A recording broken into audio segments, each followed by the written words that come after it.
August 14, 1944, 11:32 a.m. Aberdeen Proving Ground, Maryland. American tank engineer Colonel James Patterson stared intently through the captured German Zeiss TZF 9B telescopic sight. His face grew pale. The optical clarity at 2,500 meters was unbelievable. The crosshair alignment had a precision of 0.1 millimeters.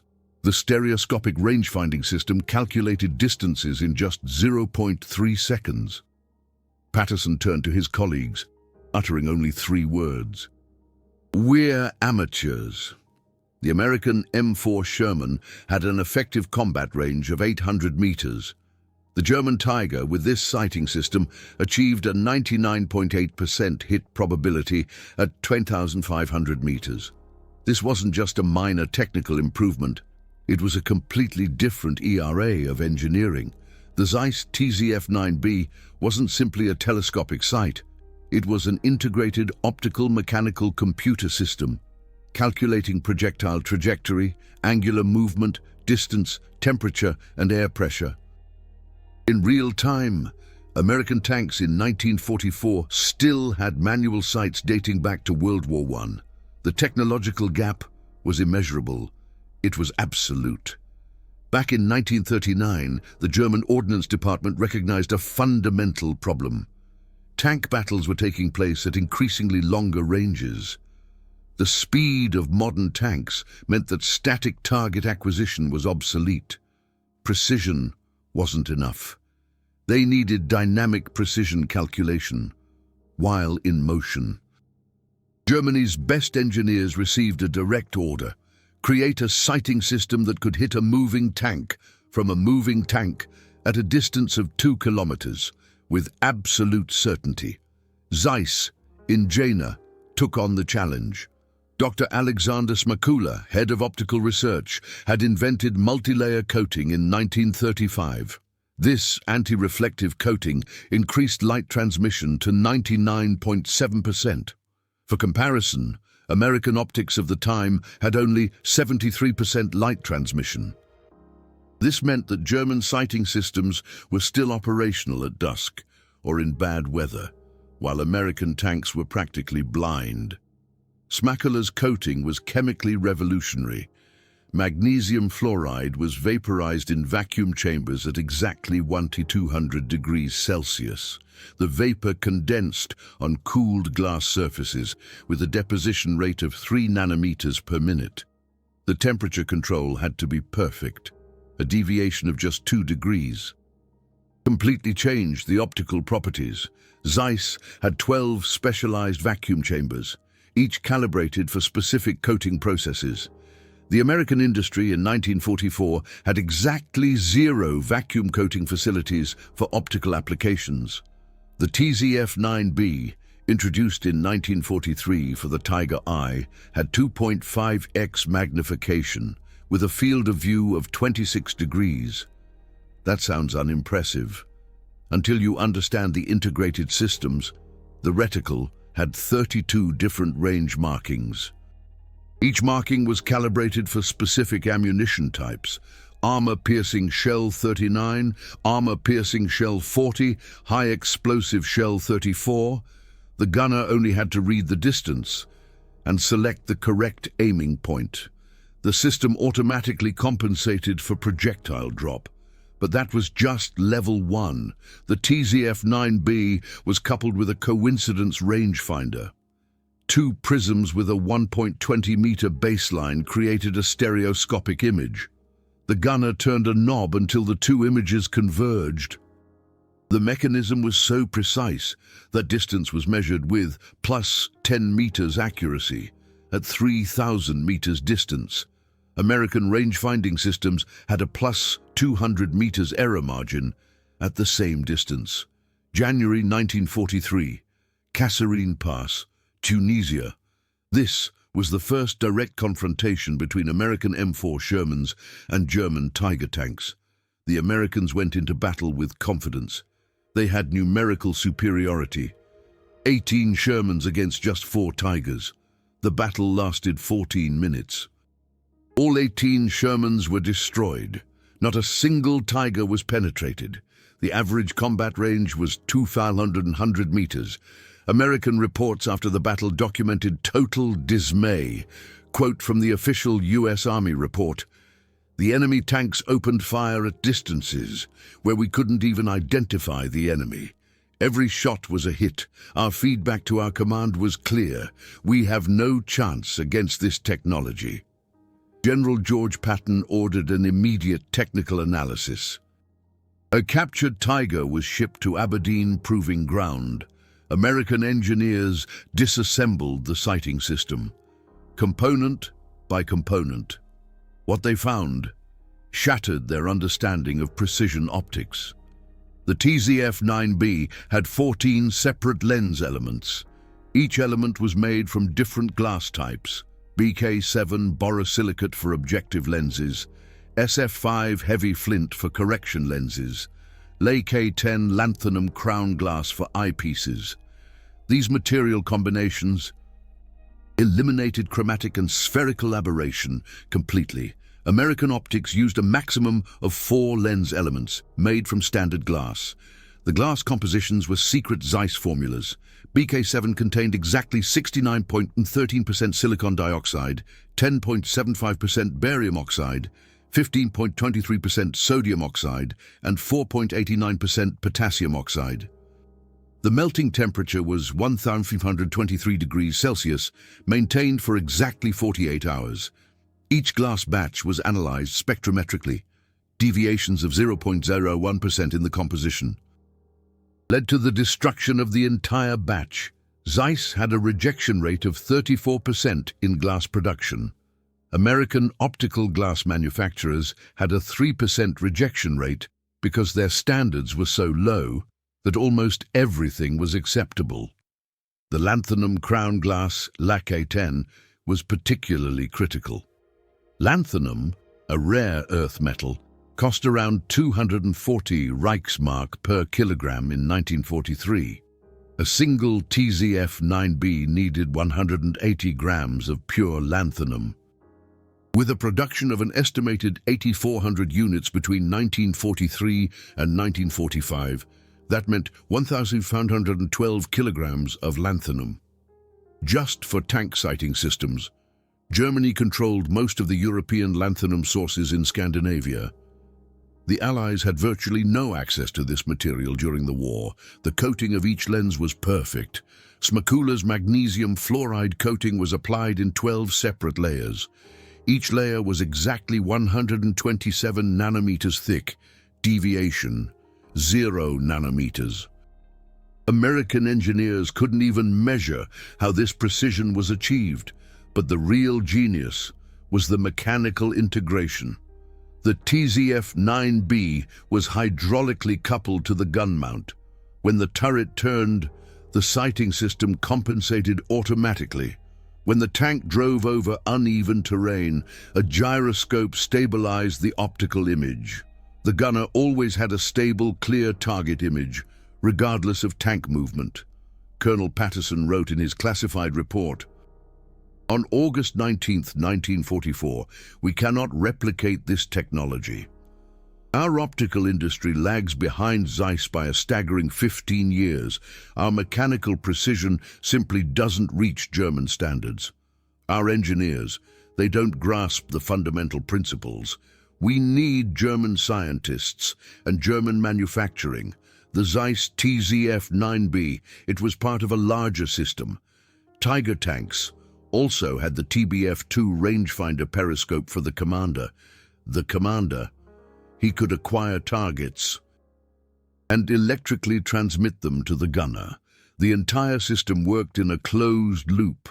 Commander identifies target, measures the distance, transmits the data. Gunner adjusts and fires. Average time from target acquisition to firing, a mere 4.2 seconds. Sherman tanks, they needed an average of 28 seconds for the same process. The commander, he had to communicate the distance verbally. The gunner, manually adjust the targeting system. It had no compensation mechanisms. Every variable had to be calculated mentally. July 1944, Operation Goodwood, Normandy. British troops launched the largest tank offensive of the Western Campaign, 750 British and Canadian tanks against just 140 German tanks, mainly Panthers and Tigers. The British forces, a numerical superiority of 5-1. After 3 days, the offensive stalled. 400 Allied tanks destroyed. 40 German tanks lost. British engineers demanded an immediate investigation. A captured Panther V. It was shipped to Chobham. The Zeiss TZF 12 targeting system of the Panther. It was even more advanced than the TZF 9B. It had 3.5x magnification and an integrated ballistic computer for the 7.5mm KWK-42 gun. The British report, declassified in 1982, was damning. German targeting systems, a decade beyond our capabilities, the precision mechanics. They require manufacturing tolerances that British industry cannot produce, the optical quality. It's unreachable.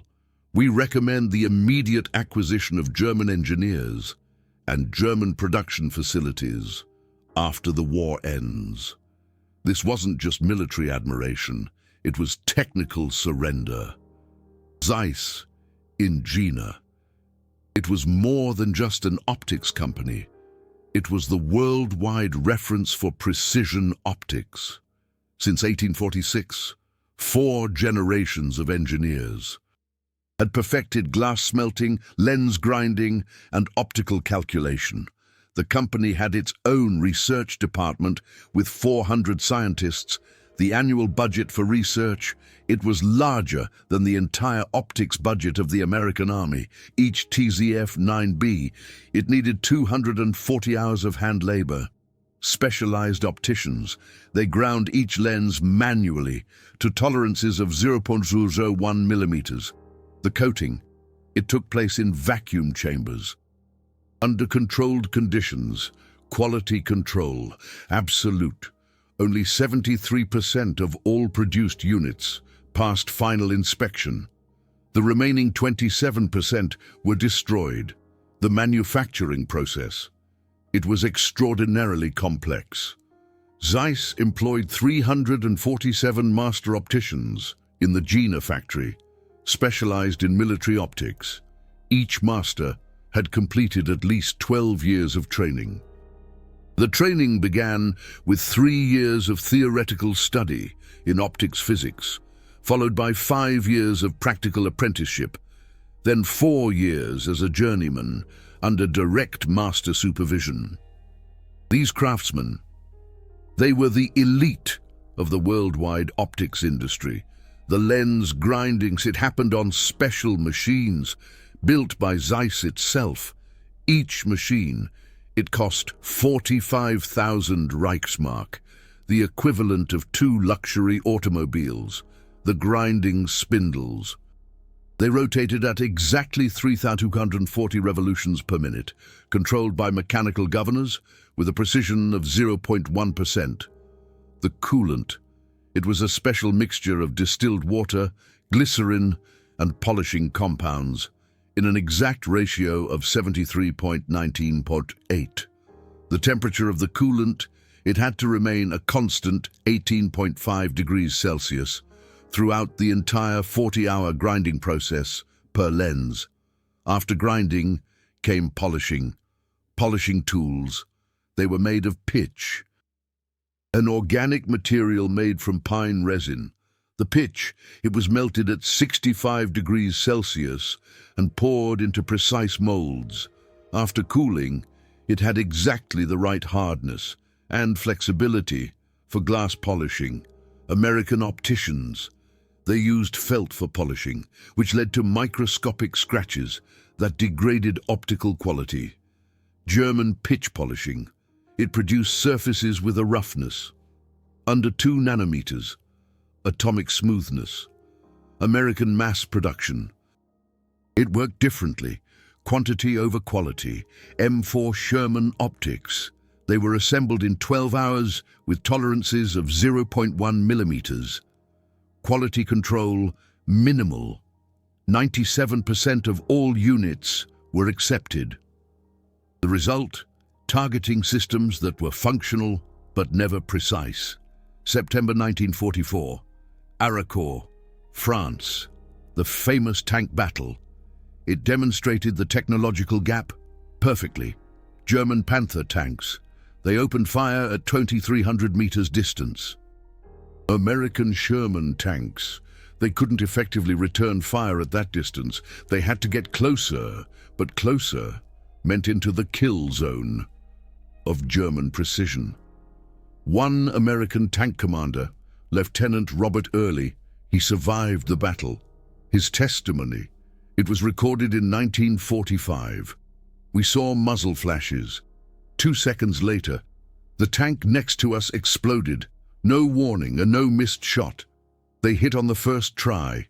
Always, we tried to shoot back, but our shells, they flew somewhere. Their optics, it was magic to us. It wasn't magic, it was German engineering, the Zeiss TZF 9B. It also integrated technology that Americans hadn't even conceptualized. The targeting system, it had internal illumination for night operations. Small radium luminous dots. They marked the crosshairs. The brightness, it was adjustable through a dimmer mechanism. This illumination, it consumed no electrical energy and worked indefinitely. American tanks, they had no night targeting capability. Operations after sunset, they were practically impossible. German tanks, they could operate in complete darkness with near full efficiency. February 1945, Aberdeen Proving Ground. Colonel Patterson, he received access to a second system, the TZF-13 stereoscopic targeting system of the Tiger II. This system, it was the absolute pinnacle of war technology. 2 separate optical channels. They created true three-dimensional vision, distance measurement. It was instant and automatic. The gunner, he saw depth like with human eyes. Patterson wrote, "This is science fiction. This is so far beyond our capacity that I have no technical language to describe the gap. We're fighting with technology from 1918. They're fighting with technology from 1960. But the irony, it was bitter. Germany lost the war. Despite technological superiority, numerical mass triumphed over technical quality. For every Tiger destroyed, Americans produced 20 Shermans. For every fallen German tank engineer, Americans trained 50 new crews. Quantity became quality through sheer overwhelming numbers. But the technical truth remained, and after the war, the systematic acquisition began. Operation Paperclip, officially launched in August 1945, had a clear objective: seizure of all German scientific and technical resources. For tank optics, that meant Zeiss. American troops reached Jena on April 11, 1945. The Zeiss factory was immediately seized. All research documents, all production specifications, all prototypes were confiscated. 300 Zeiss engineers were identified. 127 of them were transported to America. The seizure was methodically planned. American military engineers had created a target list for German technology acquisition since 1943. Zeiss ranked third. Right after rocket technology and jet propulsion, a special team called the Technical Industrial Intelligence Committee was trained for the systematic dismantling of German factories. The Zeiss team had 47 members, all with optical or mechanical engineering backgrounds. When they reached Jena, they had 72 hours.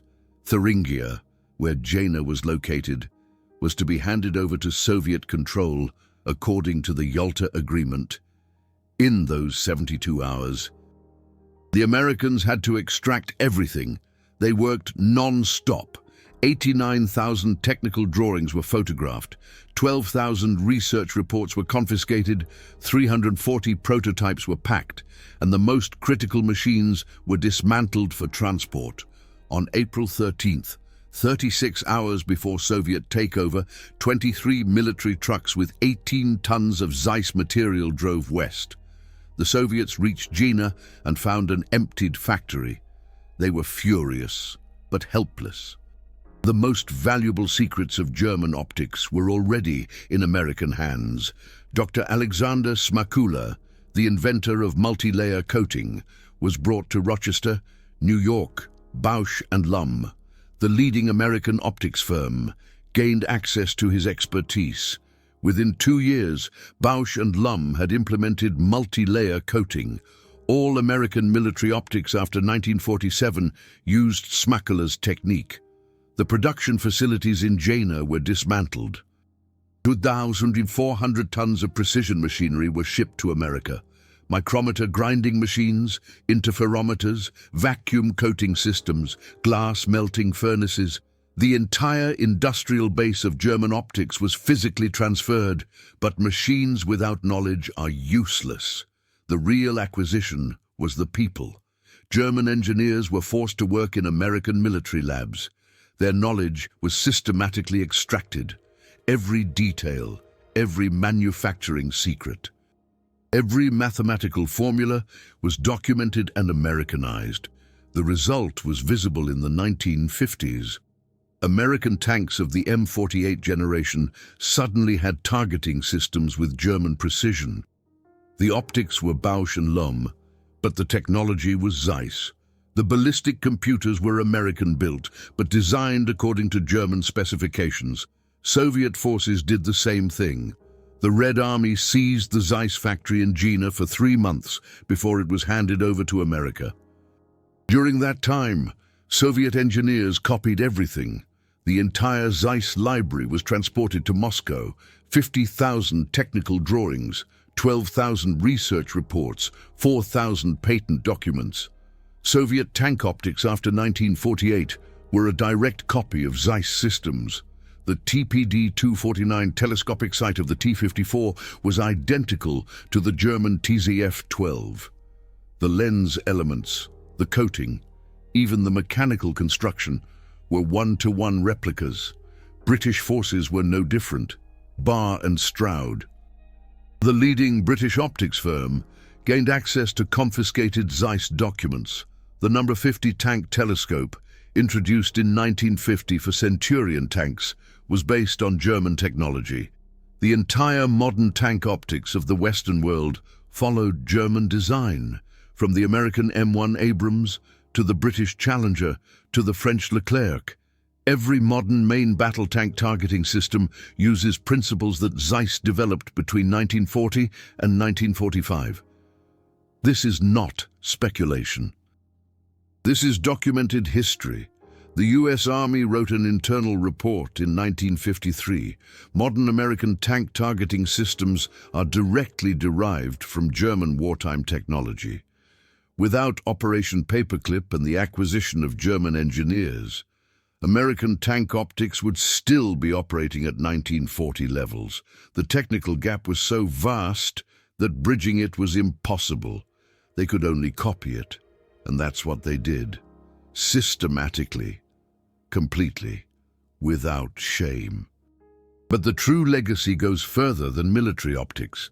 The multi-layer coating that Smakula invented is now in every camera lens, every smartphone, every telescope, every optical device worldwide.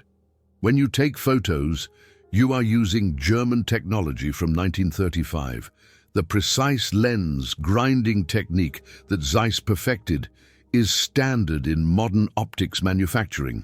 The tolerances that were considered impossible are now industrial norm.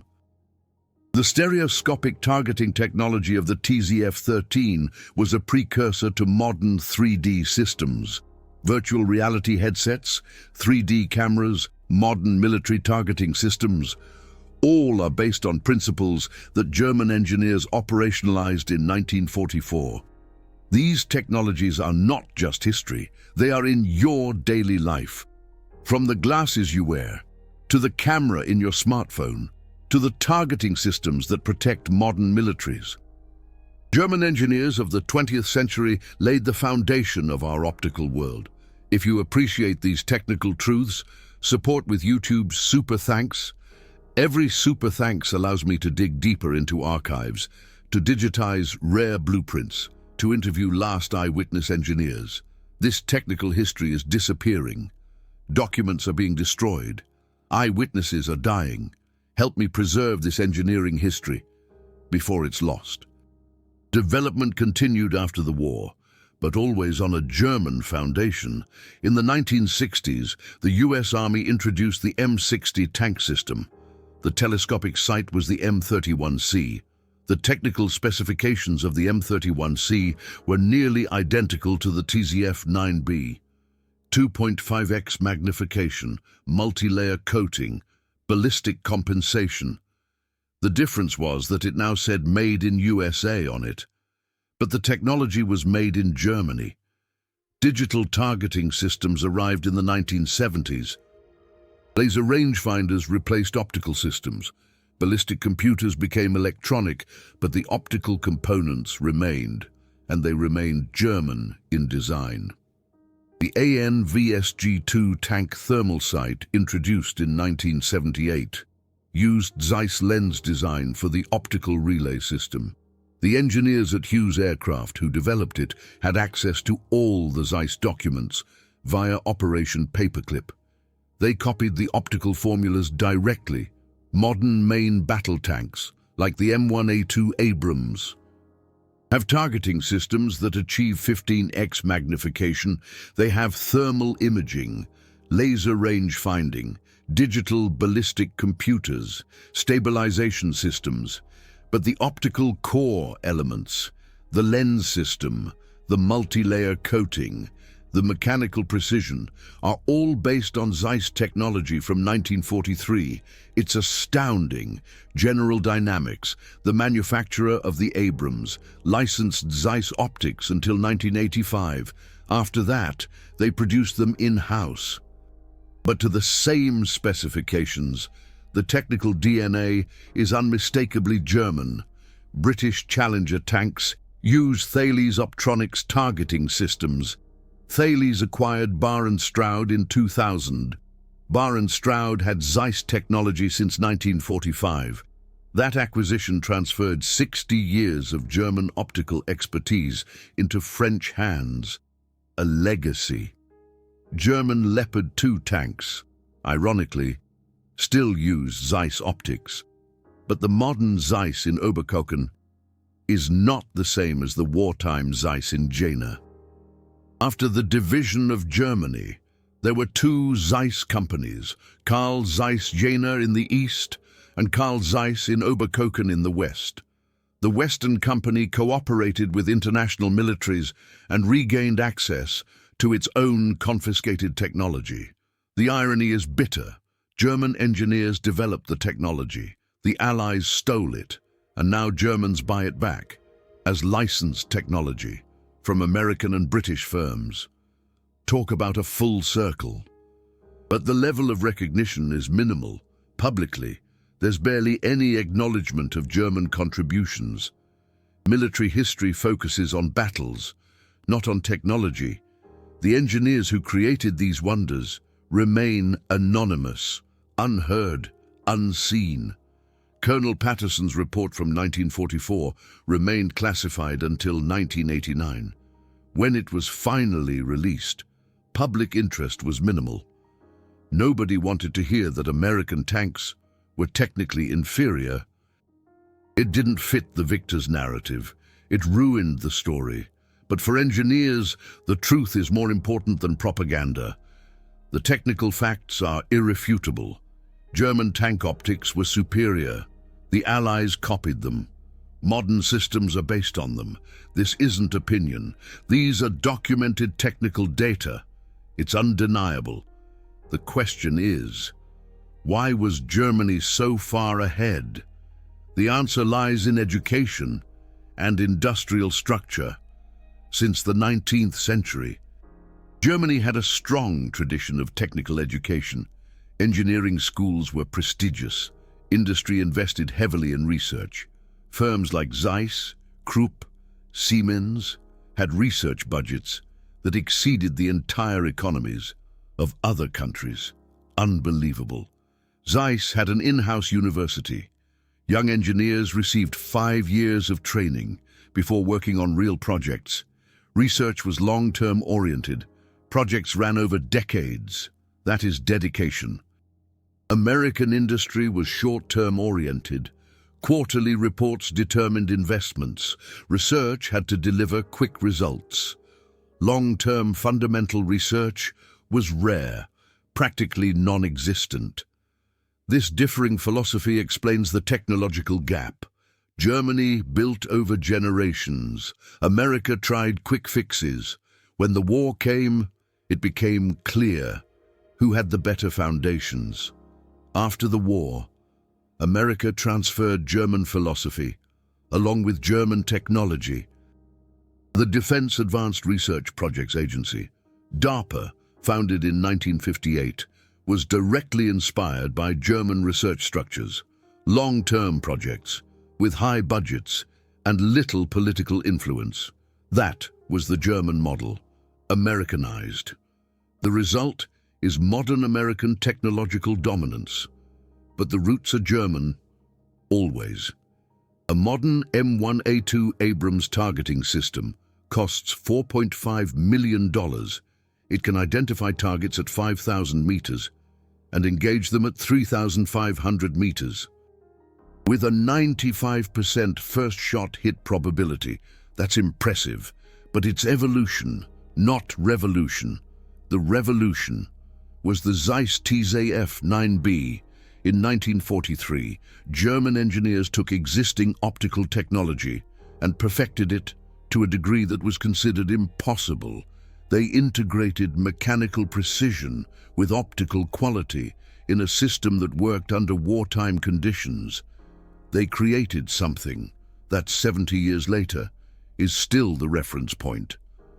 That is the definition of revolution, not incremental improvement, but fundamental paradigm shift. Before the TZF-9B, tank targeting systems were simple telescopes.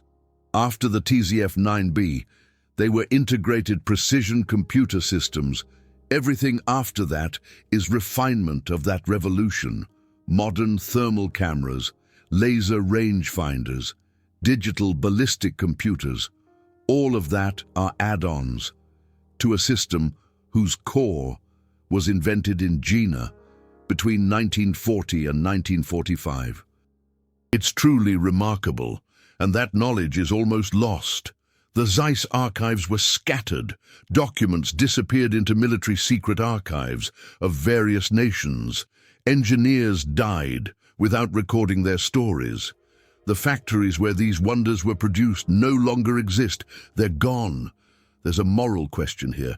Should victors steal technology from the defeated? Is intellectual property meaningless after military defeat? The answer is complex. But technically, the truth is simple.